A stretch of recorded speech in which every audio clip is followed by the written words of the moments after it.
អាវុធនុយក្លេអ៊ែរជាសភាវុធដ៏បំផ្លិចបំផ្លាញផុតលេខនៅក្នុងលោកវាតែងត្រូវបានរក្សាទុកក្រោមការឃ្លាំមើលយ៉ាងតឹងរ៉ឹងបំផុតប៉ុន្តែពេលខ្លះគេត្រូវផ្លាស់ប្ដូរទីតាំងអាវុធទាំងនេះដោយប្រើក្បួនសម្ងាត់និងប្រកបដោយគ្រោះថ្នាក់នៅសហរដ្ឋអាមេរិកការដឹកជញ្ជូនគ្រាប់នុយក្លេអ៊ែរអ៊ុយរ៉ាញ៉ូមនិងផ្លាតូនីញ៉ូមម្ដងត្រូវប្រើរថយន្តពី20ទៅ40គ្រឿងនៅក្រោមការបញ្ជារបស់ការិយាល័យដឹកជញ្ជូនសុវត្ថិភាពឬក៏ OST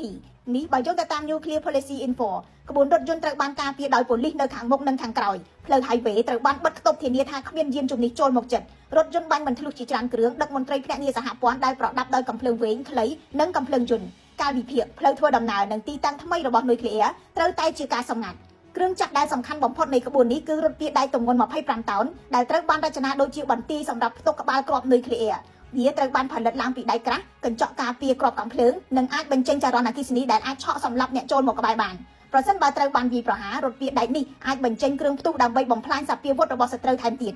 នៅលើមេឃឯណោះវិញឧទ្ធម្ភាគចក្រយោធាត្រៀមធ្វើអន្តរាគមន៍ប្រសិនបើមានសញ្ញាវាយប្រហារប្រសិនបើការវាយប្រហារណាមួយបានសម្រេចនុយក្លេអ៊ែរទាំងនេះនឹងបញ្ចេញសារធាតុវិទ្យុសកម្មបំពុលទីក្រុងបំពុលប្រភពទឹកបង្កឲ្យមានជំងឺមហារីកនិងវិបត្តិសុខភាពផ្សេងទៀតរាប់ទសវត្សរ៍ឯណោះម្ល៉េះហើយការដឹកជញ្ជូនអាវុធនុយក្លេអ៊ែរត្រូវតែល្អឥតខ្ចោះរបាយការណ៍របស់រដ្ឋបាលសន្តិសុខនុយក្លេអ៊ែររបស់អាមេរិកបានបង្ហាញថាភ្នាក់ងារ OST បានបំពេញបេសកកម្មដឹកឧបករណ៍នុយក្លេអ៊ែរចំនួន250ដងក្នុងឆ្នាំ